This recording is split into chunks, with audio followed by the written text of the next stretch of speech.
Hello दोस्तों, आज हम एक्सप्लेन करने वाले हैं एक ऐसी मूवी को जो कि काफी डार्क हॉरर, थ्रिलर और सस्पेंस से भरी हुई है। ये कहानी एक नॉसफेराटू यानी डीमन से भी खतरनाक शैतान की है, जो एक लड़की के प्यार में हर हद पार करने को तैयार होता है। कौन है ये लड़की, कैसे ये नॉसफेराटू की नजर में आई? क्या नॉसफेराटू इसे अपना बना पाएगा?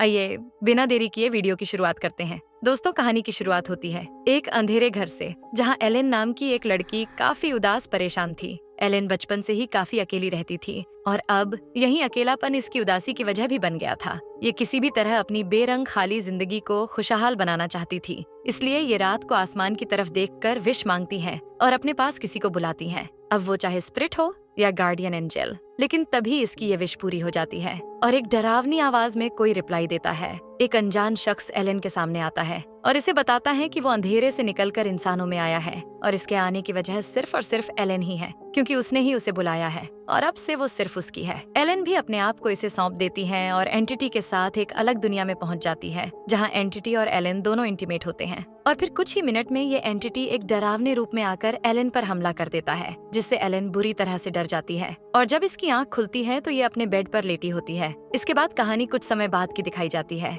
ये साल था 1838 का, जहां अब एलेन की बेरंग जिंदगी में रंग भर गया था। उसकी शादी हो चुकी थी और इसके हस्बैंड का नाम था थॉमस, जो कि एलेन से बेइंतहा प्यार करता था और एलेन भी अपने हस्बैंड थॉमस के साथ जर्मनी में हंसी खुशी जिंदगी बिता रही थी। थॉमस प्रोफेशन से एक रियल एस्टेट एजेंट था। थॉमस एलेन के लिए काफी परेशान रहता था, क्योंकि एलेन को हर रात डरावने सपने आते थे, जिससे एलेन काफी डिस्टर्ब रहती थी। थॉमस एलेन का इलाज कराने का फैसला करता है, लेकिन इसके लिए बहुत सारे पैसों की जरूरत थी। थॉमस जब अपनी जॉब पर जाता है तो इसका बॉस नॉक इसे विस्बॉर्ग नाम की जगह पर बने हुए सबसे बड़े और आलीशान मैंशन के बारे में इन्फॉर्म करता है, जिसे इन्हें बेचने का काम मिला था और इसे खरीदने वाला शख्स था काउंट ऑरलॉक, जो कि इनका क्लाइंट था, जिससे ट्रांसिल्वेनिया में जाकर डील फिक्स करनी थी। इस डील के पूरे होते ही थॉमस को अच्छे खासे अमाउंट में पैसे भी मिलने वाले थे, इसलिए थॉमस ट्रांसिल्वेनिया जाने के लिए राजी हो जाता है। थॉमस जब घर आकर एलेन को इस बिजनेस ट्रिप के बारे में बताता है तो वो बिल्कुल खुश नहीं होती, क्योंकि एलेन अपने डरावने सपनों की वजह से अकेले रहने से डरती थी। बातों ही बातों में एलेन थॉमस को अपने कुछ साल पुराने सपने के बारे में भी रिवील करती है, जिसमें ये बताती है कि इसकी शादी मौत से हो रही थी,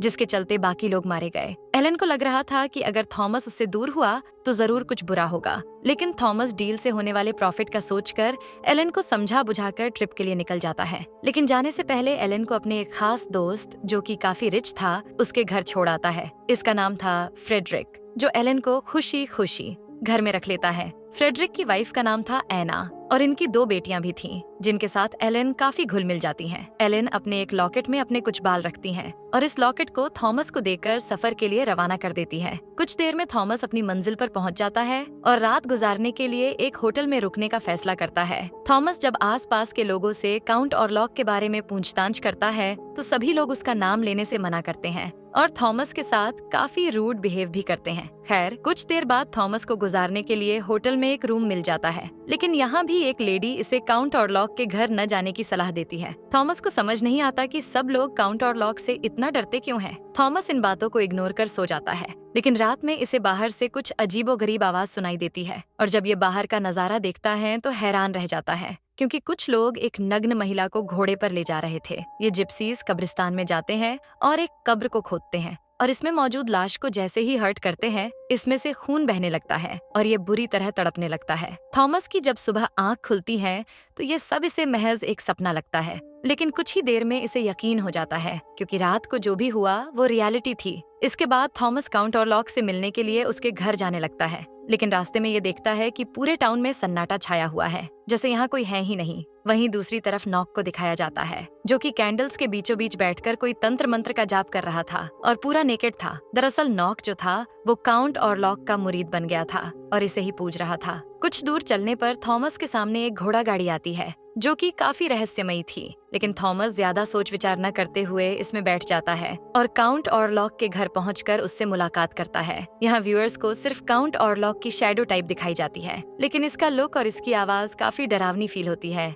काउंट ऑरलॉक जल्दी से डील साइन करता है, लेकिन ये पेपर्स कोई और सी ही भाषा में होते हैं। इसके बाद काउंट ऑरलॉक थॉमस को डिनर करने के लिए कहता है, लेकिन खाने के दौरान थॉमस की उंगली कट जाती है और ब्लीडिंग होने लगती है। खून को देख ऑरलॉक काफी अजीब बिहेव करता है, जिसे देख थॉमस डर से कांपने लगता है और जैसे तैसे आज रात इसी कासल में रुकता है। अगली सुबह जब थॉमस की आंख खुलती है तो उसे अपने चेस्ट पर 2 दांत के निशान बने हुए दिखाई देते हैं, जिन्हें देख ऐसा लगता है कि रात में किसी ने इसका खून पिया है। लेकिन किसने यही बात सोचकर थॉमस भी थोड़ा परेशान हो जाता है। लेकिन तभी इसे यहाँ बहुत सारे चूहे दिखाई देते हैं, जिन्हें इसका रीजन बताया जाता है। इसके बाद count Orlok document papers Thomas के सामने लाता है और डील के लिए उसके सिग्नेचर मांगता है, पर थॉमस इन पेपर्स को पढ़ नहीं पाता क्योंकि ये बहुत अलग और डिफिकल्ट लैंग्वेज में लिखे हुए थे। इस पर ऑरलॉक कहता है कि ये मेरे पूर्वजों की भाषा है। काउंट ऑरलॉक की बात मानकर उस पर भरोसा करके थॉमस अपने सिग्नेचर दे देता है और इस तरह डील तय हो जाती है। इसी बीच काउंट ऑरलॉक की नजर थॉमस के लॉकेट पर पड़ती है, जो कि एलन ने इसे निशानी के तौर पर दिया था।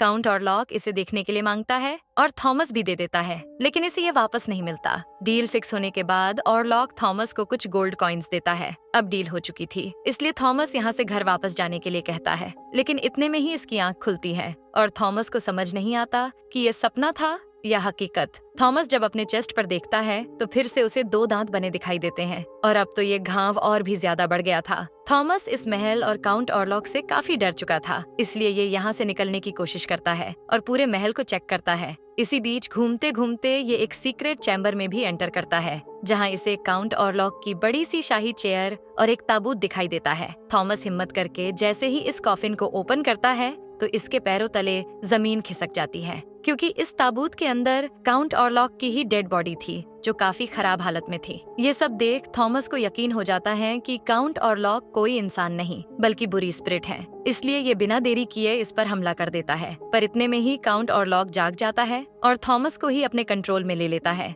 और थॉमस पर अटैक कर उसे बेहोश कर देता है। इसके बाद काउंट ऑरलॉक एलन का लॉकेट अपने हाथ में लेता है और कुछ शब्द बोलता है। अमेजिंग बात तो ये होती है कि काउंट ऑरलॉक के बोले गए शब्द एलन को भी सुनाई देते हैं और वो इसके काबू में आने लगती है। इधर काउंट ऑरलॉक थॉमस के चेस्ट से ब्लड पीने लगता है, जिससे थॉमस की हालत बिगड़ने लगती है। कुछ देर बाद थॉमस की जब आंख खुलती है तो ये जैसे तैसे कैसल से बाहर निकल आता है और नदी में गिर जाता है। वहीं दूसरी तरफ एलन को दिखाया जाता है, जो अब आउट ऑफ कंट्रोल हो गई थी। नींद में चलना, डरावने सपनों का दिखना, इन सब से एलन की मेंटली कंडीशन काफी खराब हो गई थी, इसलिए फ्रेडरिक विल्हाइम नाम के एक डॉक्टर को बुलाते हैं। विल्हाइम जब एलन को चेक करते हैं तो इन्हें भी यही लगता है कि एलन की मानसिक स्थिति ठीक नहीं है, लेकिन तभी एलन कुछ बड़बड़ाने लगती हैं और जब ज्यादा ही कंट्रोल से बाहर हो जाती हैं तो विल्हाइम इसे दवा सुंघाकर बेहोश कर देते हैं। इधर हम नॉक को देखते हैं, जिसे पागलों के सेल में बंद करके रखा जाता है क्योंकि इसका दिमाग भी काम नहीं कर रहा था। कच्चा मांस खाने की भूख इसे दूसरों का शिकार करने पर मजबूर कर रही थी और इसका शिकार बनते थे चूहे, चिड़िया और इंसान। थॉमस को नदी के किनारे पड़ा हुआ देखकर एक नन इसे अपने साथ चर्च ले जाती है और यहीं इसका इलाज वगैरह किया जाता है। कुछ देर में थॉमस भी होश में आ जाता है और इसे नन से पता चलता है कि इस पर काउंट ऑरलॉक का साया है और इसकी सोल भी उसी के कब्जे में है। लेकिन चर्च में रहते हुए ये एकदम सेफ था। लेकिन नन इसे बताती हैं कि अगर वो गॉड के घर से बाहर निकला तो जरूर काउंट ऑरलॉक इसे ढूंढता हुआ इसके पास आ जाएगा। पर थॉमस यहाँ से निकलने का फैसला करता है क्योंकि इसे किसी भी हाल में एलन के पास पहुंचकर उसे काउंट ऑरलॉक से सेव करना था, जो किसी भी वक्त एलन तक पहुंचकर उसे अपना शिकार बना सकता था। इसलिए ये अपनी जान की परवाह न करते हुए चर्च से निकल जाता है। इधर काउंट ऑरलॉक भी जर्मनी के लिए रवाना हो जाता है और यहाँ खुलासा होता है कि जिन पेपर्स पर थॉमस ने साइन किए थे उनके मुताबिक अब एलन और थॉमस का रिश्ता खत्म हो गया था और एलन को पाने के लिए ही काउंट ऑरलॉक उसके टाउन आने लगता है और अपने साथ प्लेग फैलाने वाले चूहे और कई तरह की बीमारियां भी साथ लेकर चलता है। काउंट ऑरलॉक अपने कॉफिन में बैठकर ही शिप की मदद से विस्बॉर्ग जा रहा होता है और जिस शिप पर यह मौजूद होता है उसमें भारी तबाही देखने को मिलती है। कई चूहे इसकी कब्र से निकलकर शिप के लोगों को खत्म करने लगते हैं और ऑरलॉक भी पढ़ाई करते हुए अपने सफर के लिए आगे बढ़ता है और इसकी चैंटिंग्स एलन को भी सुनाई देती हैं। कुछ समय बाद ऑरलॉक वाइसबॉर्ग आ जाता है और चूहों को चारों तरफ तबाही मचाने के लिए फैला देता है। इसके बाद सीन शिफ्ट होता है एलन पर, जिसे देखने के लिए अब वाइल्हाइम के हेड एल्बिन आते हैं। एलन ने इन्हें अपने नाइटमेयर्स के बारे में बताती हैं और फिर अचानक से कहीं खो जाती हैं। एल्बिन एलन की रिस्ट पर कट लगाते हैं, लेकिन इसे दर्द महसूस नहीं होता। ये देख एल्बिन को समझ आ जाता है कि एलन किसी मेंटल इलनेस का शिकार नहीं है, बल्कि इसकी सोल ईविल के कंट्रोल में है, जो कि इंसानी दुनिया में ना होकर एंटिटी की दुनिया में ही मौजूद है। लेकिन जब ये बात एल्बिन फ्रेडरिक और एना के साथ शेयर करते हैं तो उनका मानना होता है कि एलन थॉमस के दूर जाने की वजह से बीमार और परेशान है। सच्चाई तो ये थी कि एलन काउंट और लॉक जैसी खतरनाक एंटिटी के कब्जे में थी, जिसे एलन ने खुद ही अपने आप को सौंपा था।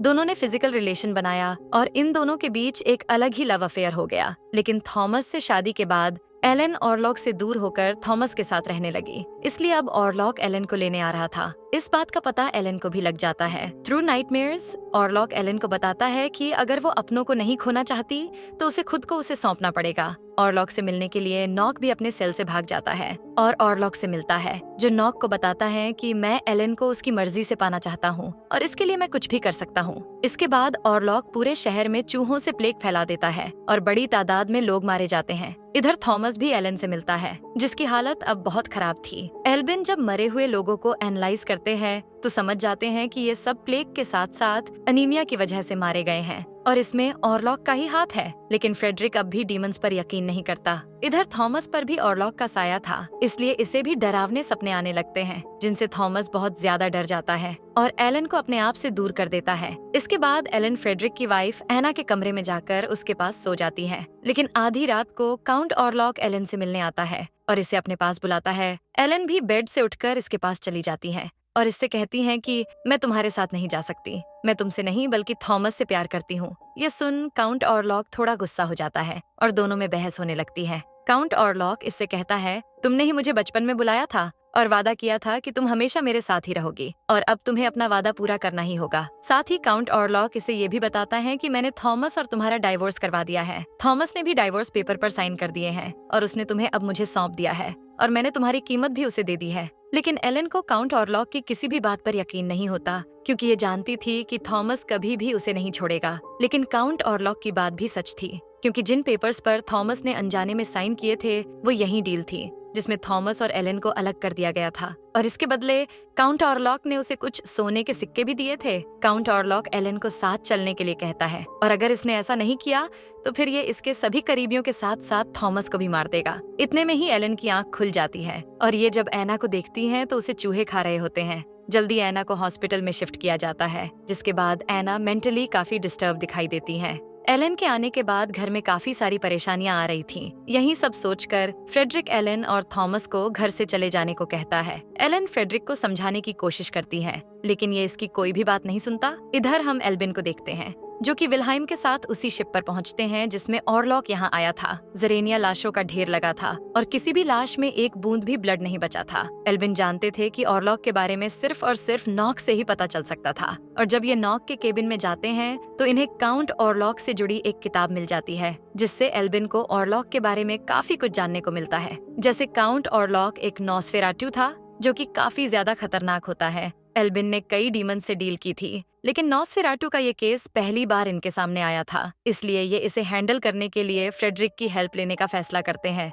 लेकिन फ्रेडरिक को अब भी इन बातों पर विश्वास नहीं होता। हालांकि एल्बिन फ्रेडरिक को ये भी बताता है कि काउंट ऑरलॉक तुम्हारी वाइफ एना के पास वापस जरूर आएगा, क्योंकि उसने तुम्हारी वाइफ का खून टेस्ट कर लिया है। पर फ्रेडरिक को ये सब महज एक कहानी लगती है। अब एल्बिन खुद ही काउंट ऑरलॉक को काबू करने के लिए कुछ सोल्यूशन ढूंढते हैं और इससे रिलेटेड इन्हें एक बुक भी मिल जाती है, जिसमें नॉस्फेराटू को कैसे खत्म किया जाए ये बताया गया था। इसके बाद सीन शिफ्ट होता है एलन पर, जो कि थॉमस के साथ अब अपने घर आ गई थी, लेकिन सुकून इसे यहाँ भी नहीं मिलता। काउंट ऑरलॉक हर रात इसके सपने में आकर इसे अपने पास आने के लिए इंसिस्ट करता है और साथ ही वॉर्न करते हुए कहता है कि अगर वो नहीं आई तो पूरा टाउन खत्म हो जाएगा। एल्बिन ने जैसा कहा था ठीक वैसा ही होता है। काउंट ऑरलॉक एना के पास आकर उसका सारा खून चूस लेता है और इसकी दोनों बेटियों को भी मौत की नींद सुला देता है, जिससे फ्रेडरिक की हिम्मत टूट जाती है। वहीं एलन को जब ये पता चलता है तो वो बुरी तरह से परेशान हो जाती है और आज थॉमस के सामने सारा सच कबूल कर लेती है। एलन बताती है कि नॉस्फेराटू और मेरा रिश्ता काफी पुराना है, वो मुझे पाना चाहता है। मैंने ही अपने अकेलेपन को दूर करने के लिए विश मांगी थी, जिसे काउंट ऑरलॉक ने पूरा किया और तब से वो मेरे साथ हैं और टाउन में तबाही की वजह भी मैं ही हूँ। जरेनिया इसी बीच एलन पोजेस्ड हो जाती हैं और थॉमस एलन को कंट्रोल करने के लिए, अपना प्यार शो करने के लिए उसके साथ इंटीमेट होता है और ये साबित करता है कि वो हमेशा उसके साथ ही रहेगा। इधर हम फ्रेडरिक को देखते हैं जो एना की डेड बॉडी देख बुरी तरह से रोने लगता है और इसकी स्पिरिट से बात करने का ट्राई करता है। फ्रेडरिक इस हद तक मेंटली डिस्टर्ब हो जाता है कि ये एना की लाश के साथ ही इंटीमेट हो जाता है और प्लेग के चलते मौत को गले लगा लेता है। इसके बाद एल्बिन और थॉमस आकर इन लाशों को आग के हवाले कर देते हैं ताकि प्लेग न फैले। इसके बाद थॉमस एल्बिन, काउंट ऑरलॉक को मारने का फैसला करते हैं और एल्बिन जाते वक्त एलन से कहता है कि तुम ही इस टाउन को बचा सकती हो, आज रात तुम्हें ही ऑरलॉक को काबू करके रखना होगा। एलन भी इसकी बात मान लेती है। अब थॉमस, एल्बिन और एक साथी ये तीनों मिलकर काउंट ऑरलॉक के नए कैसल में पहुंच जाते हैं और जब उसका ताबूत खोलते हैं तो उसमें नॉक होता है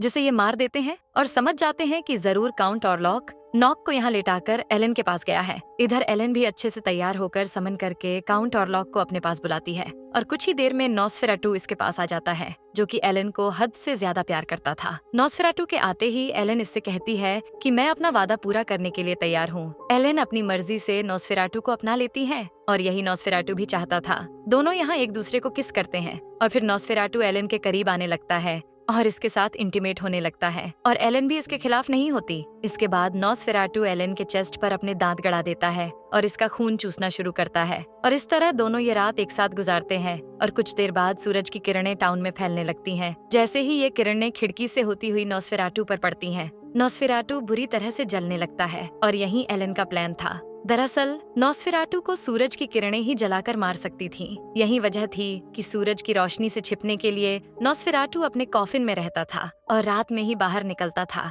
ये बात एल्बिन भी जान चुके थे, इसलिए इन्होंने एलन को आज रात नॉसफेराटू को काबू करने के लिए कहा। नॉसफेराटू एलन के प्यार में इतना डूब चुका था कि इसे सूरज निकलने का ध्यान ही नहीं रहा और सूरज की किरणों से जलकर मारा गया। नॉसफेराटू ने एलन का खून पी लिया था, इसलिए वो भी अधमरी हालत में हो जाती है और टाउन को बचाने के लिए अपनी जान की कुर्बानी दे देती है और इस तरह नॉसफेराटू के साथ साथ एलन की भी डेथ हो जाती है। थॉमस जब घर आकर देखता है तो एलन की लाश बेड पर पड़ी होती है, जिसे देख थॉमस को बहुत ज्यादा दुख होता है और ये बहुत रोता है और फिर पूरे टाउन से नॉसफेराटू के साथ साथ इसका आतंक भी खत्म हो जाता है और सब कुछ पहले की तरह नॉर्मल दिखाई देता है। इसी के साथ इस मूवी की एंडिंग होती है।